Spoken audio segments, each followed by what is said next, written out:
Hello, আসসালামু আলাইকুম dear viewers. সুপ্রিয় 18তম 19তম শিক্ষক নিবন্ধন পরীক্ষার্থী, আশা করি আপনারা ভালো আছেন। আজকে আমরা আপনাদের জন্য একটা গুরুত্বপূর্ণ তথ্য শেয়ার করব, যেটা আসলে আপনারাই পারেন কাঙ্ক্ষিত ফলাফল বা কাঙ্ক্ষিত লক্ষ্যে পৌঁছাতে। আপনারা জানেন যে নিবন্ধন পরীক্ষার মাধ্যমে যে সকল টিচাররা শিক্ষকতা পেশায় আছে তারা কিন্তু বিভিন্ন ভোগান্তির শিকার হচ্ছেন। তাই যাতে আপনারাও যাতে এই ভোগান্তির শিকার না হন, সেজন্য আপনাদের কি করতে হবে সে ধরনের কিছু দিক নির্দেশনা ইনশাআল্লাহ দেওয়ার চেষ্টা করব। এমপিও ভুক্ত বলতে কি বুঝো, অটো এমপিও কেন প্রয়োজন, শিক্ষা উপদেষ্টা এ সম্পর্কে বর্তমান শিক্ষা উপদেষ্টা কি বললেন, সেই তথ্যগুলো আজকে জানাবো আর আপনাদের কি করা উচিত।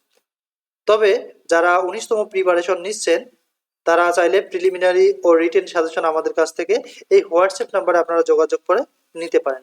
এর পাশাপাশি যারা 18তম ভাইবা দিচ্ছেন, এখনো ভাইবা কমপ্লিট হয়নি বা ভাইবা ডেট হয়নি, তারা চাইলে আপনারাও আমাদের কাছ থেকে ভাইবা সাজেশন নিতে পারেন। অলরেডি আমাদের কাছ থেকে অনেকজনে ভাইবা সাজেশন নিয়েছে। আশা করি আপনারা অনেক ভালো কিছু করবেন। চলুন আমরা আজকের মূল বিষয়ে চলে যাই। এখন পর্যন্ত যতগুলো নিবন্ধন পরীক্ষা অনুষ্ঠিত হয়েছে, এখনো এমপিও এর ব্যাপারে সঠিক কোনো ব্যবস্থা গ্রহণ করা হয়নি, যার কারণে শত শত শিক্ষক বিভিন্ন বৈষম্যের শিকার হচ্ছেন এবং অর্থ দিতে বাধ্য হচ্ছেন। অর্থাৎ আপনারা এমপিও যখন আপনারা একটা প্রতিষ্ঠান পাবেন নিবন্ধনের মাধ্যমে, তখন কিন্তু আপনাদের শর্ত হচ্ছে আপনাদের বেতনের জন্য অবশ্যই আপনাদের এমপিও ফাইল পাঠাতে হবে। আর সেই এমপিও ফাইল পাঠাতে গেলে আপনাদের শিক্ষা প্রতিষ্ঠানের প্রধান যিনি, তার কাছে বিভিন্ন তথ্য এবং বিভিন্ন রেজুলেশন আপনাকে নিতে হবে। এই তথ্যগুলো নিতে গেলে আপনাদের বিভিন্ন ভোগান্তির শিকার হতে হবে। এখানে যান, টিওনোর ওখানে যান, এই অফিসে যান, এই অফিসে যান, এগুলো করতে দেখবেন যে আপনাদের মোটামুটি মোটা অঙ্কের কিছু অর্থ ব্যয় হবে, যা 18তম অর্থাৎ 17তম থেকে যারা নিবন্ধন পরীক্ষার মধ্যে উত্তীর্ণ হয়েছিল এবং যারা শিক্ষকতা পেশায় প্রবেশ করেছে তারা কিন্তু এই ভোগান্তির শিকার হয়েছে। তাই যারা 18তম এবং 19তম নিবন্ধন পরীক্ষার মাধ্যমে উত্তীর্ণ হচ্ছেন, যারা শিক্ষকতা পেশায় আসতে চাচ্ছেন, তারা এই বিষয়ে অবশ্যই এই পদক্ষেপগুলো গ্রহণ করবেন। চলুন আমরা আরো দেখে নেই। এমপিও হচ্ছে যার মাধ্যমে একজন শিক্ষক ইন্ডেক্স নাম্বার প্রাপ্ত হয়ে থাকেন এবং একজন শিক্ষক হিসেবে বিবেচিত হয়। এই এমপিও করার জন্য অনেকগুলো কাগজপত্রের প্রয়োজন।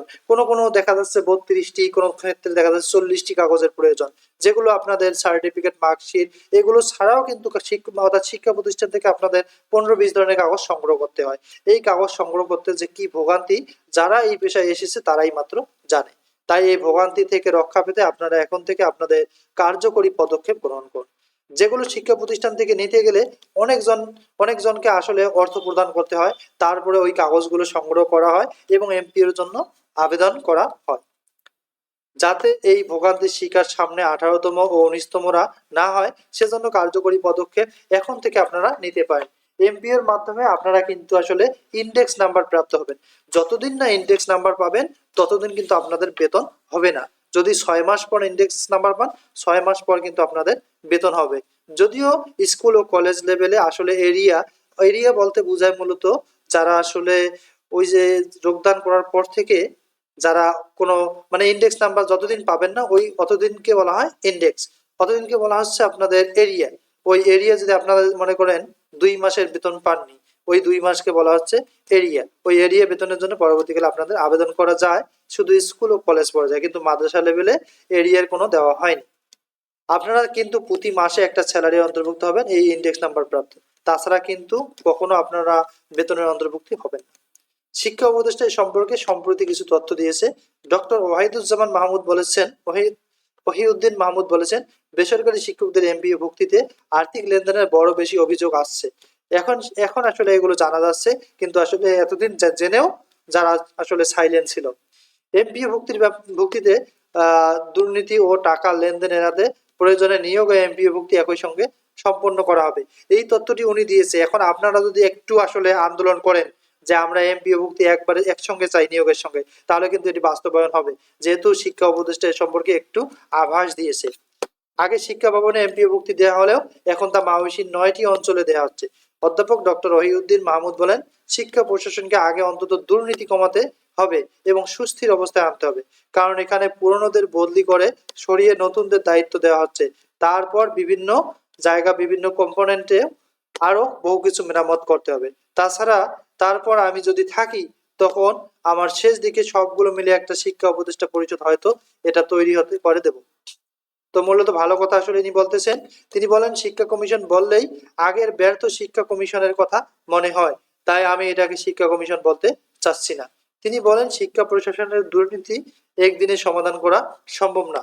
আমি মন্ত্রণালয়ে একবার বলেছি সেটাকে দুর্নীতি মুক্ত করতে চাই, সেটি মন্ত্রণালয়ের সবাই শুনেছে, কিন্তু শিক্ষার অধিদপ্তরগুলোতে যায়নি। সেখানে গিয়েও প্রথমে একটি সতর্ক দিতে হবে, তারপর দুর্নীতি রোধে কোনো প্রমাণ পেলে তার বিরুদ্ধে ব্যবস্থা নিয়ে একটি উদাহরণ তৈরি করতে হবে। স্বতন্ত্র ইবতেদায়ী মাদ্রাসার শিক্ষকদের বেতন ভাতার বিষয়টি অন্যান্য অন্যান্য করে তিনি বলেন তারা প্রাথমিকের সমমান, অথচ প্রাথমিকে জাতীয়করণ করা হচ্ছে কিন্তু ইবতেদায়ী বাইরে রাখা হয়েছে। ইবতেদায়ী মাদ্রাসা শিক্ষকদের বেতন 1,500, প্রধান শিক্ষকের বেতন 3,000 টাকা। তাদের ব্যাপার সমস্যাটা জেনুইন, কিন্তু এই মুহূর্তে অনশন করে আমাদের বিব্রত করা ছাড়া আর কিছুই হবে না। এটি না করে বরং কি করা যায় সেই চিন্তা করতে আমাদের সময় দেয়। অগ্রাধিকার অনুযায়ী আমরা যাতে কাজ করে শুরু। আসলে আপনারা জানেন যে গতকাল দেখা যাচ্ছে যে আসলে ইবতেদায়ী শিক্ষকদের ওপর মূলত পুলিশরা কিন্তু হামলা চালিয়েছিল। এটা আসলে লজ্জাজনক ব্যাপার যে আসলে এই দেশে এখনো শিক্ষকদেরকে আসলে এ ধরনের অত্যাচার করা হয়। তারা তাদের ন্যায্য দাবি নিয়ে গেছে, যদিও জাতীয়করণ না হয় তবুও তাদের বেতনের দিক থেকে একটু বিবেচনা করা উচিত ছিল। তাদের বলা উচিত ছিল যে আপনাদের বেতন বাড়ানো হবে, আপনারা আসতে পারেন, আমরা এই বিষয়ে ভাবতেছি। এ ধরনের কোনো তথ্য না দিয়ে তাদের উপর অতর্কিত কিন্তু আন্দোলন চালায়। এটি আসলে শিক্ষকদের জন্য একটা লজ্জাজনক ব্যাপার। এই দেশে, যে দেশে শিক্ষককে মর্যাদা দেয় না, সে দেশ আসলে কিভাবে উন্নত হবে। তো আশা করি আপনারা বিষয়গুলো বুঝতে পারছেন। আপনারা এমপিও ভুক্তির ব্যাপারে আন্দোলন করবেন যাতে আপনাদের অটো এমপিও হয় এবং আপনাদের স্যালারির ব্যাপারে কোনো প্রকার বিশৃঙ্খলায় পড়তে না হয়। সকলের জন্য শুভ কামনা রইল। যদি আমাদের তথ্য এবং এই প্রতিবেদনগুলো আপনাদের ভালো লাগে অবশ্যই আমাদের চ্যানেলটি সাবস্ক্রাইব করবেন। কথা হবে অন্য ভিডিওতে। আসসালামু আলাইকুম।